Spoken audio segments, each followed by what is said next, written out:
André Alves, eu sou psicanalista, escritor e pesquisador de cultura e comportamento.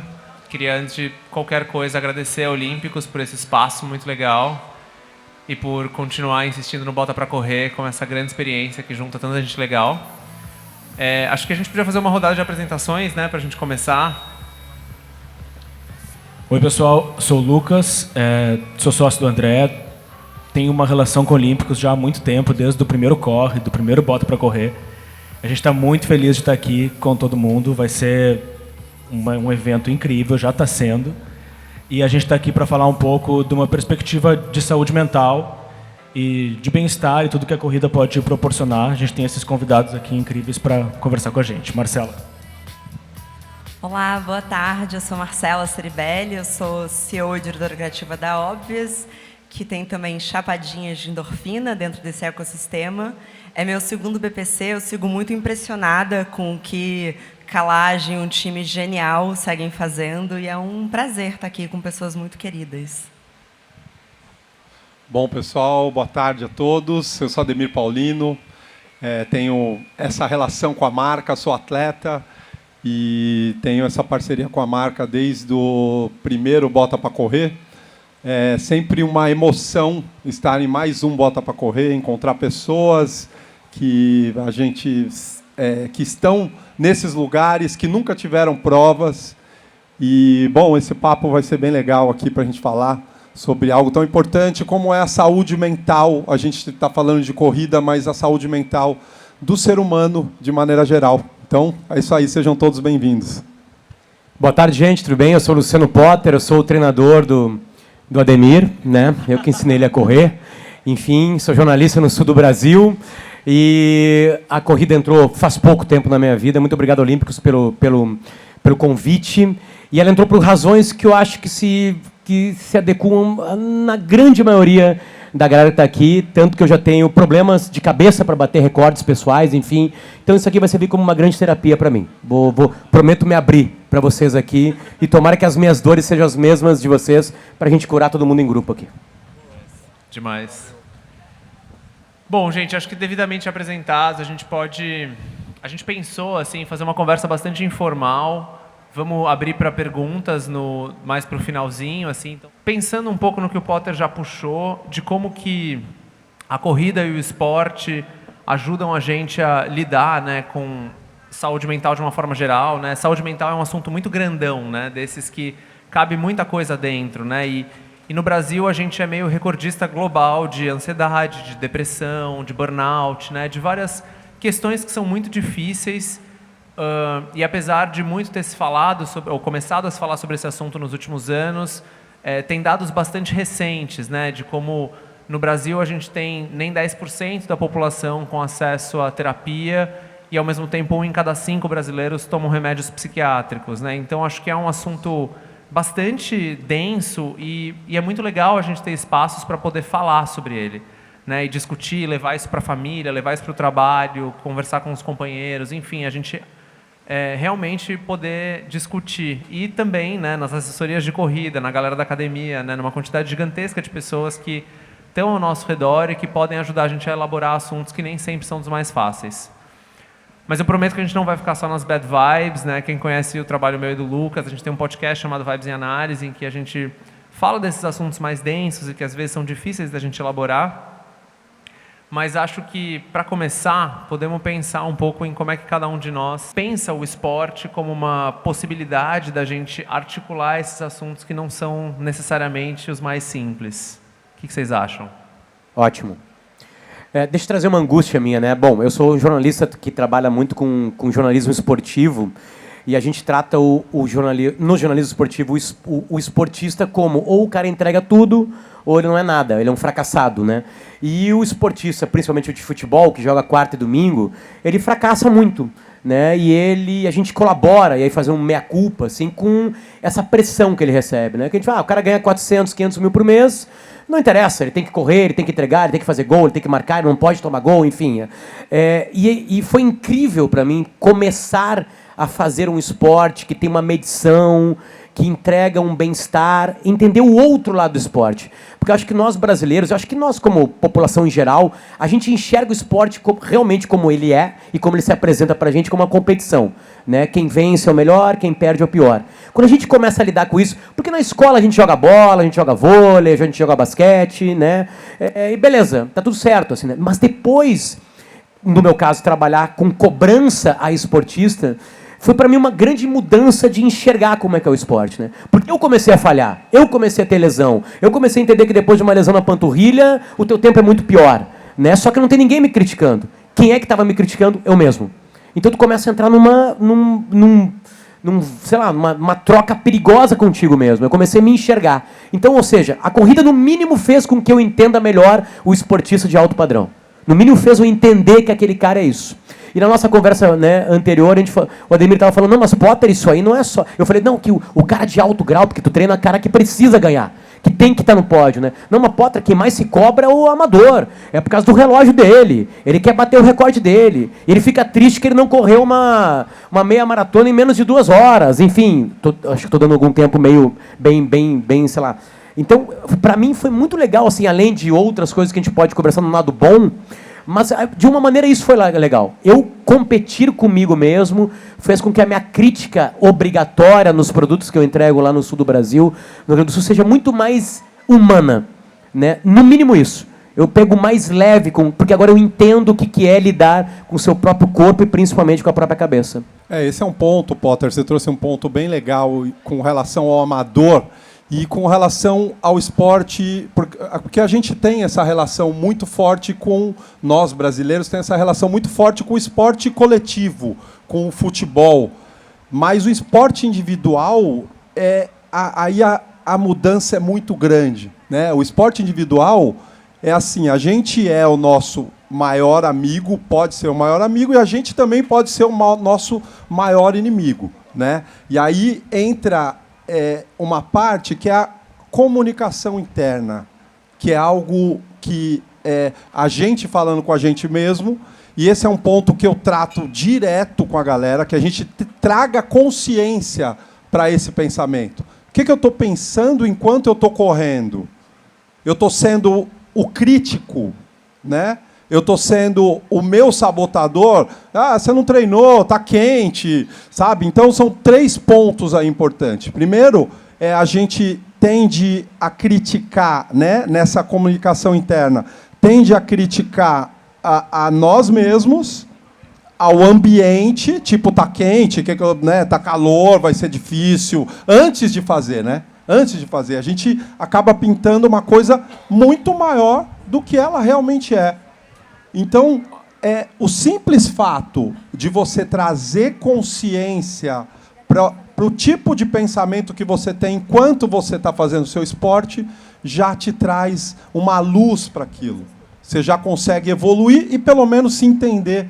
Porque, no final das contas, é se conhecer. Né? O esporte ele traz a capacidade e a oportunidade, melhor dizendo, da gente se conhecer ainda mais.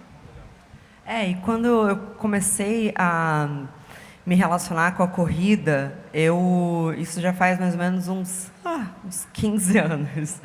E quando eu comecei a correr pelo mesmo motivo que muitas mulheres começam a correr, que era, então eu quero emagrecer, vou fazer um esporte que seca. Só que eu fui entendendo que a corrida ela era um lugar de uma drenagem mental. Então, eu sabia que quando eu não cabia em mim, eu precisava soltar para entender quem eu era de volta no mundo. E Chapadinhas de Endorfina nasce muito por isso, porque vocês estavam falando de alguns desafios, de se cobrar e outros. Acho que para as mulheres o maior desafio no esporte é a gente desassociar esporte, mover o corpo, como uma punição. Então, a gente é extremamente vítima de um discurso de comi muito, então agora eu preciso queimar essas calorias. Você está fazendo esporte? Mas você ainda não emagreceu. Então, acho que para as mulheres como um todo, a gente tem um desafio de encarar o mover o corpo como um lugar de prazer e de cuidado para a nossa saúde mental, acima de tudo. E eu sei, esses pensamentos que você falou, que são quase pensamentos intrusivos, eu sei que pelo nível de pressão que a gente sofre, é muito difícil você, por exemplo, estar correndo, correndo, ou fazendo uma yoga, ou que seja, qualquer outro esporte, e se olhar no espelho e também ser gentil com você. E não falar, isso precisa mudar no meu corpo, isso precisa melhorar. Então, quando eu criei Chapadinhas de Endorfina, era justamente para falar já dessa sensação máxima, desse prazer que não podem tirar da gente. Não é justo que, desde sempre, não importa qual é o corpo que o homem tá, ele vai jogar bola com os caras na quinta-feira à noite, e as mulheres sentem que elas não pertencem a alguns ambientes enquanto elas não tiverem um corpo específico. Então, para mim, a minha grande vitória com o Chapadinhas de Endorfina foi justamente a nossa assinatura, que é: vamos se apaixonar pelas coisas que o nosso corpo é capaz de fazer? Se tem uma perna mais grossa, olha como então ela é capaz de ser mais forte. Você sente que você está muito magra, mas então talvez você seja mais leve para fazer uma corrida, sabe? E se apaixonar pelas coisas que o corpo é capaz de fazer e não ficar se maltratando e tratando mover o corpo como uma punição. Exato. Tem um filósofo, Spinoza, que ele tem essa pergunta: o que pode um corpo? Que eu acho que é muito bom a gente sair. A gente vive hoje num tempo onde, obviamente, o nosso corpo se tornou algo que a gente possui, né? Então a gente consegue mensurar, otimizar, melhorar. A gente briga com o próprio corpo, a gente faz as pazes, a gente quer fazer. A gente vive num tempo, né, todos sabemos aqui, de um capitalismo tardio, neoliberal, onde o corpo é um instrumento. Então a gente faz cálculos, o capitalismo faz cálculos sobre o nosso corpo e a gente calcula em cima do nosso corpo. E a gente quer que ele renda o melhor possível. E isso é maravilhoso, mas ao mesmo tempo a gente perde a nossa noção de que assim, a gente não é o corpo que a gente tem, a gente é o corpo que a gente é. Então a gente vê muitos corpos que estão assujeitados, que não tem um sujeito que está ali identificado com aquele corpo. E aí você começa a brigar com o próprio corpo, né? Você quer ganhar em cima do corpo, você está nessa de... E a gente vê, e eu acho muito legal aqui como a gente consegue estar num ambiente que a gente não está no discurso necessariamente daquela autossuperação, da cultura do desempenho, do seja a sua melhor versão. Né? É uma outra vibe que a gente consegue sentir aqui, que eu acho muito interessante, de retomar o corpo como uma existência nossa, do sujeito, e não como não é o corpo objeto, né? É o corpo sujeito. E eu vou correr aqui do jeito que vai dar, né, com os pensamentos e com as emoções que vão vir junto. Acho que é muito legal isso de pensar assim, o quanto a corrida nos ajuda a ter mais consciência do que a gente está pensando, sentindo, internamente, externamente.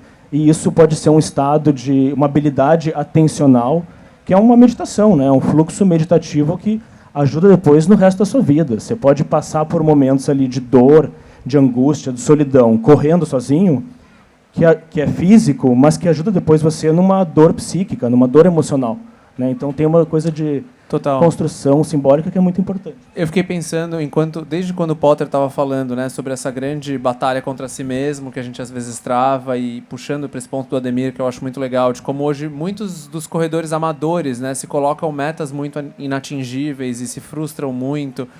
E acho que a história do Chapadinhas é linda nesse sentido, né? Não sei se você vai lembrar disso, mas a gente gravou um dos primeiros episódios do Bom Dia Óbvios e a gente conversou sobre... Nossa, parece que só os alta performance são dignos do esporte, né? Porque estão postando as fotos com os corpos perfeitos nas redes sociais, e é um pouco sobre isso. E essa é uma premissa muito moderna, né? De a gente achar que a nossa cabeça manda no nosso corpo, que os resultados que a gente acha que o nosso corpo tem que ter são exatamente aqueles que tem que atingir. Se a gente não atinge isso, está errado, né? E eu sempre costumo dizer, e eu falo muito essa frase na clínica, que é: um corpo não pode ser refém de uma mente, né? A gente não pode achar que a nossa cabeça está acima do nosso corpo, até porque a gente também pensa com o corpo, né? Tem um livro muito clássico assim da psiquiatria chamado O Corpo Guarda as Marcas. É aquela história de uma dor que eu não sei de onde ela veio, mas ela continua aparecendo, né? Muitas coisas que a gente não consegue processar na nossa cabeça, a gente joga para o corpo. E jogar para o corpo não é necessariamente uma coisa ruim. É ruim quando aquilo vira um sintoma que vai ficando crônico e você não escuta aquilo, né? Mas é interessante quando a gente consegue respeitar a sabedoria do corpo que todos nós somos, né? E não do corpo que dizem que a gente tem que ter.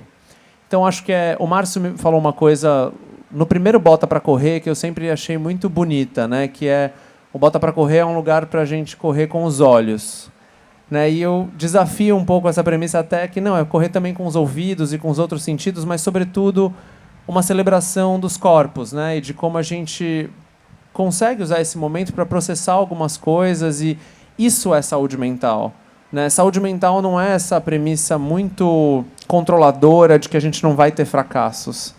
Saúde mental é a gente confiar na nossa capacidade de superar os fracassos que a vida nos impõe, né? Saúde mental não é bem-estar. Saúde mental é a gente conseguir lidar também com os maus estares da vida, né? Saúde mental é uma questão da gente saber estar e da gente confiar na nossa capacidade de estar em diferentes momentos, em diferentes estados psíquicos ao longo da nossa vida. Porque a vida é uma porradaria, né? A gente sabe bem. Não é necessariamente... É um corre louco, né? É interessante, a gente puxa sempre para a psicanálise, que é mais a nossa abordagem, assim, mas em comparação com outras psicologias mais positivas e que vão mais para esse, às vezes, para esse desempenho, para as metas, pelo olhar da psicanálise, tem essa ideia de mobilidade psíquica, que é algo que combina muito com a corrida, né? Que é isso do dinamismo. Não necessariamente o tempo inteiro você vai estar feliz curtindo, vai ter momentos onde você vai sentir medo, arrependimento, não vou conseguir, inveja. Só que esses afetos eles têm que circular. Se você ficar preso naquele afeto, criar uma fixação, né, ficar numa compulsão, você não vai conseguir ir adiante. Então, a saúde, no todo, na verdade, ela é muito mais sobre ter esse movimento, estar em andamento, para você, de alguma forma, ir chegando mais perto dos seus desejos, dos seus sonhos, de chegar até onde você acha que você quer chegar. É a angústia do Garmin, né? Esse produto que todo mundo já botou dinheiro, imagina, ou vai botar, ou deseja colocar, né? Aconteceu uma coisa em Porto Alegre engraçada comigo na minha segunda corrida de 10 quilômetros, né? Eu já tinha corrido uma, e aí eu ia correr 10 quilômetros. Eu já estava me sentindo um cara muito diminuído, né? Porque a galera estava correndo 21, eu estava correndo 10. Então já cheguei lá, eu sou a galera do 10. Aí tem a cor diferente da camiseta. Então eu já olhava para os caras do 21, assim, eu senti que eles nem me olhavam, porque eu era o cara do 10. Mas beleza. Vou lá, comprei um Garmin para aquela semana, experimentei ele numa corrida antes, né, nos treinamentos, aí cheguei lá e estava pronto para correr 10, e o cara falou assim, o meu treinador, tu vai conseguir correr 10 em menos de 1 hora? Aí eu comecei a correr, e eu olhava para o relógio e estava chegando, e nada, fiz em 1h05, sentei, fracasso completo. Meu Deus, 1h05, 10 quilômetros, o que é isso? Eu olhava para o meu Garmin, estava tudo certinho, né? Mas só um pouquinho, tem um erro aqui. Não, o Garmin está apontando 11 quilômetros. Né? E eu, o que é isso, cara? 11 quilômetros? Aí cheguei para o cara, liguei para o cara, o cara, olha assim o Garmin, cara. Eu corri 10, ele apontou 11,5, impossível. Impossível. Então eu comecei a trabalhar. Ou a culpa era do Garmin, ou a culpa era minha. Eu tinha que jogar a culpa em alguém. E daqui a pouco passa 2 caras conversando assim depois da prova, assim, com uma água, e falam assim, os caras erraram a contagem da prova, um absurdo. Fizeram uma prova de 10 km, eram 11 km. Então não tinha ninguém errado. Nem eu estava errado, nem a Garmin estava errado. Quem estava errado são os donos da prova. Só que aqueles 10 minutos de angústia eram para desistir. Eu já estava pronto para desistir. Vender o meu Garmin, né? Tipo assim, né? Para um preço legal, porque só tinha uma prova de Garmin na minha vida. Isso não vai acontecer aqui, gente, tá? Só para ficar tranquilo. Eu sempre converso com quem mede. Eu pergunto quem é que mediu a prova, né? Quem é que fez o passo de 1 metro a 1 metro ali, enfim. Mas eu vivi 10 minutos de desistência. Era a minha segunda prova de 10 quilômetros. Eu estava desistindo, porque eu tinha feito em 1h05. Eu tinha treinado para fazer menos. E então eu comecei, não me corrigi. Não foi o erro da prova. Eu continuei me colocando culpa. Enfim, eu falei que ia transformar isso num divã, né? Com vocês todos aqui, né? Enfim. Mas eu vivi 10 minutos de desistência. Eu estava começando e já ia desistir. Por causa de um Garmin, ou depois por causa de uma prova, de um cara que mediu errado, enfim, né? Mas é uma angústia que eu vivi, que foi 10 minutos terríveis, assim. Que ainda bem passei por eles, né? Passei por eles. Essa é clássica, né, Potter? Acaba que a nossa conversa e o que a gente tinha falado antes, e eu acho que esse é um ponto importante do esporte, que a gente tem tantas obrigações, a gente tem tantas coisas que a gente precisa fazer, tantas coisas que a gente tem que fazer no dia a dia e que acabam, né, de certa maneira, nos cansando, a gente ficar um pouco mais estressado, que o esporte ele não pode ser mais esse ponto de estresse.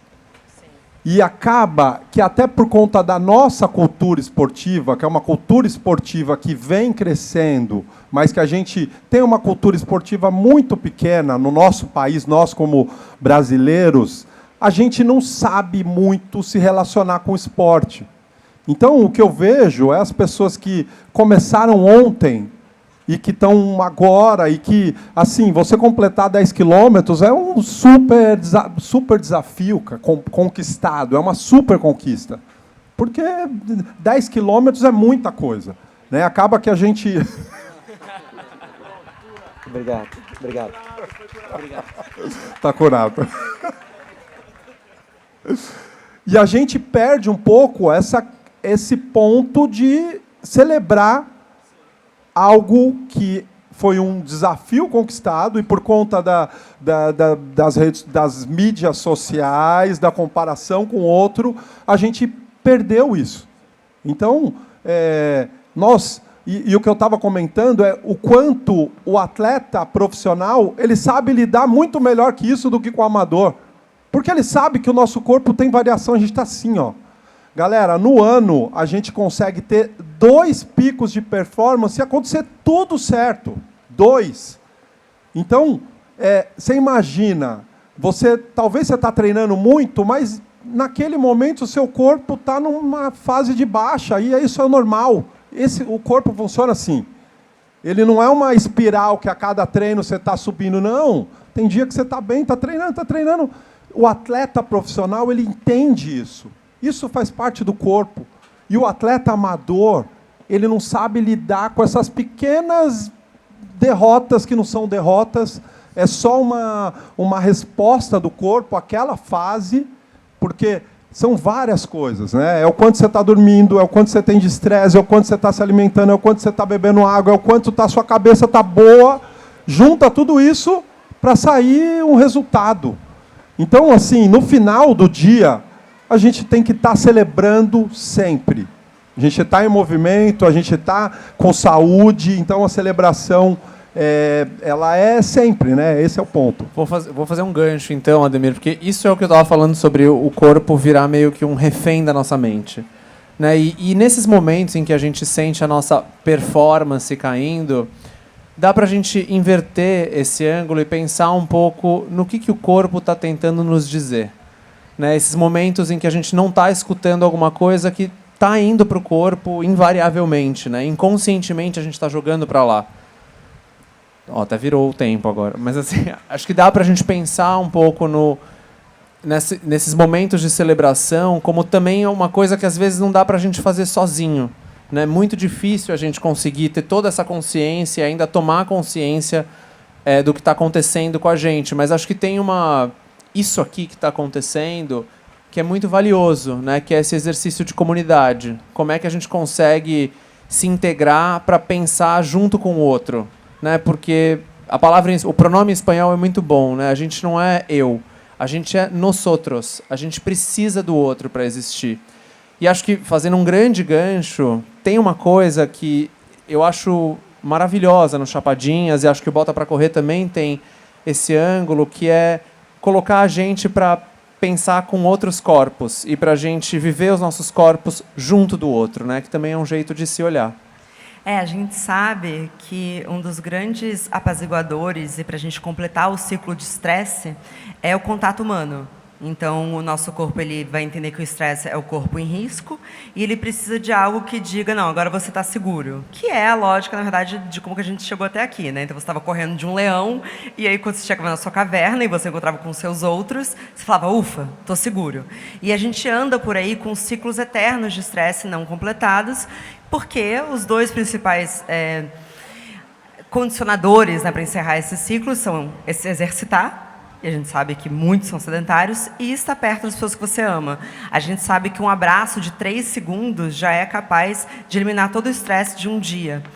E quando a gente pensa sobre mover o corpo e esporte, a gente sabe que o início é muito difícil. O corpo está em busca de recompensa sem parar. A gente precisa, eu brinco que é chapadinha de endorfina, mas em busca da dopamina. Né? O que a gente quer é o hormônio da recompensa. O corpo ele precisa sentir que ele foi recompensado. Então, dificilmente você vai sair de casa se você pensar, por exemplo, está quente, vou sofrer. Vai ser difícil, meu Deus.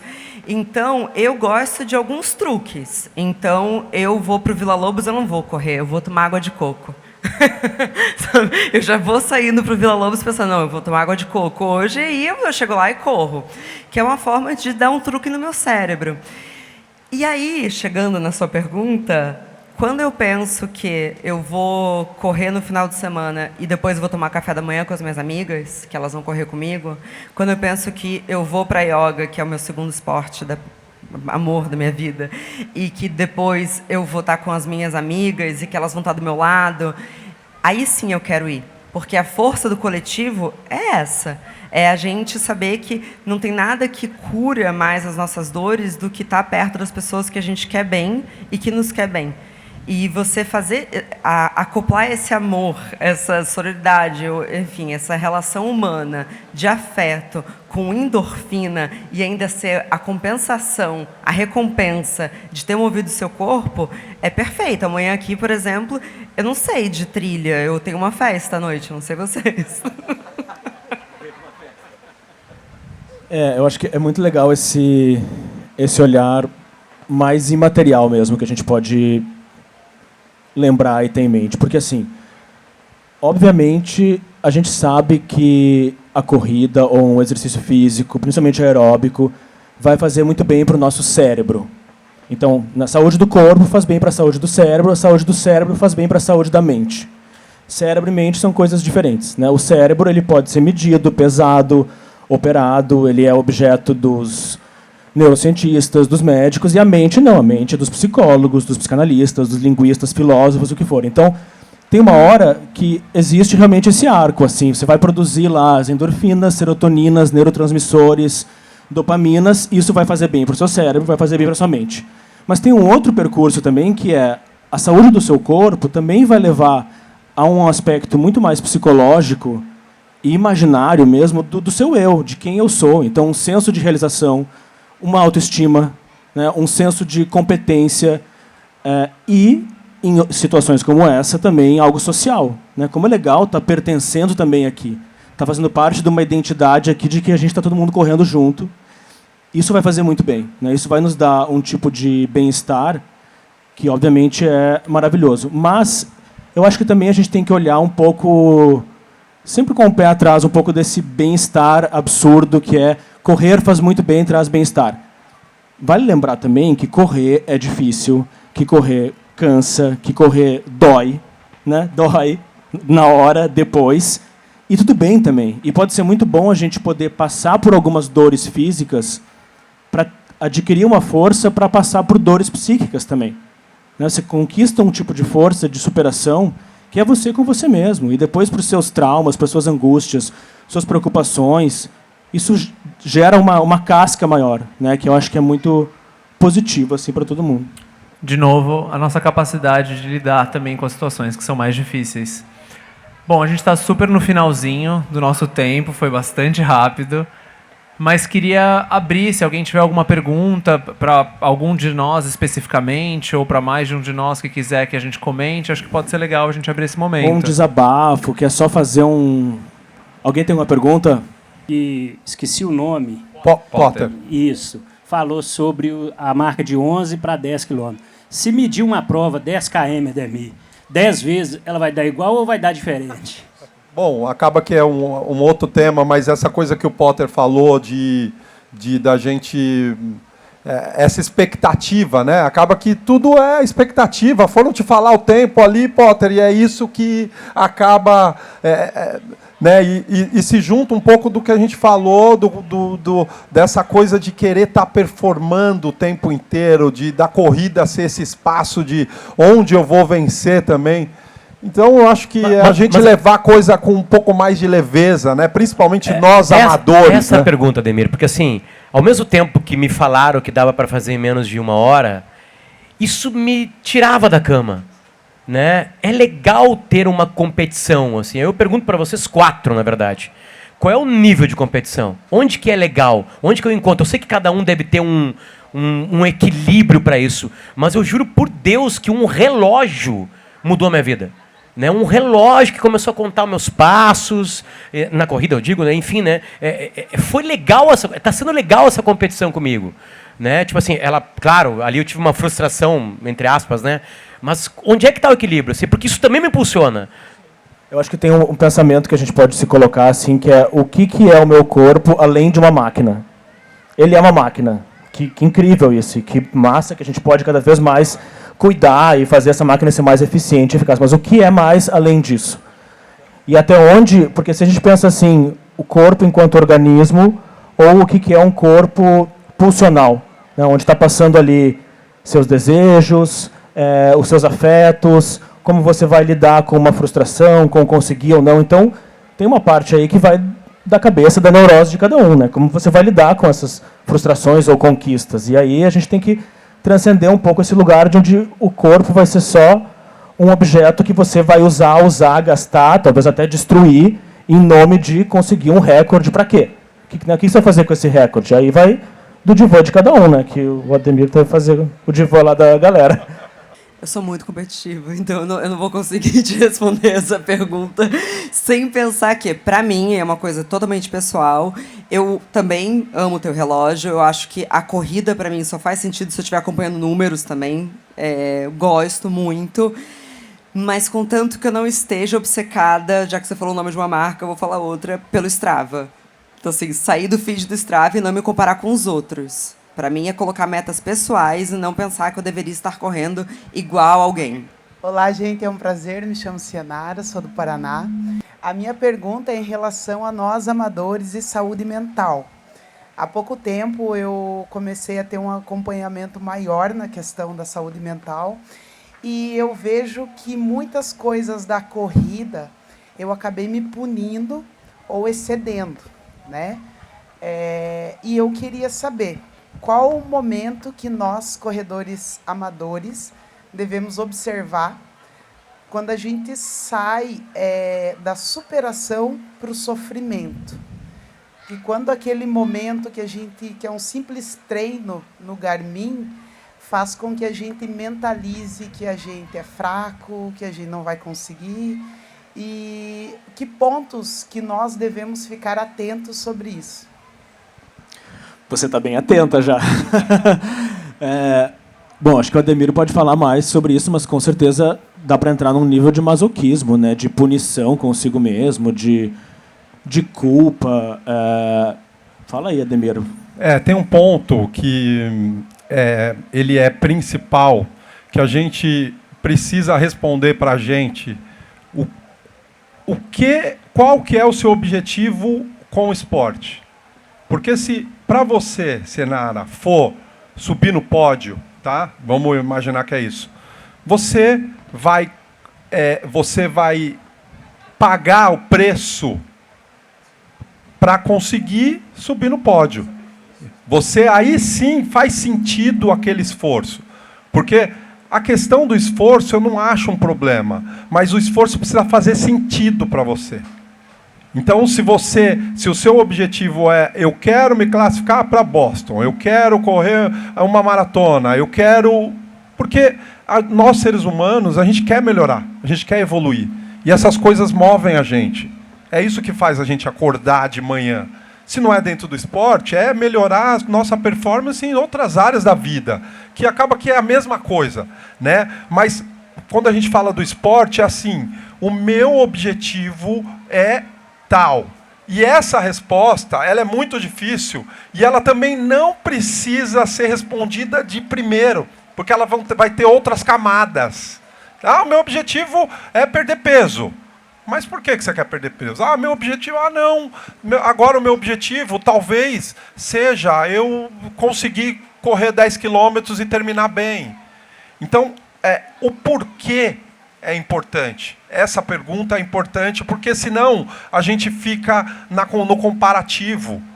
E lá antes das mídias sociais, a gente se comparava aqui, né, entre nós. Agora a gente se compara com o planeta, né? Então isso é muito perigoso.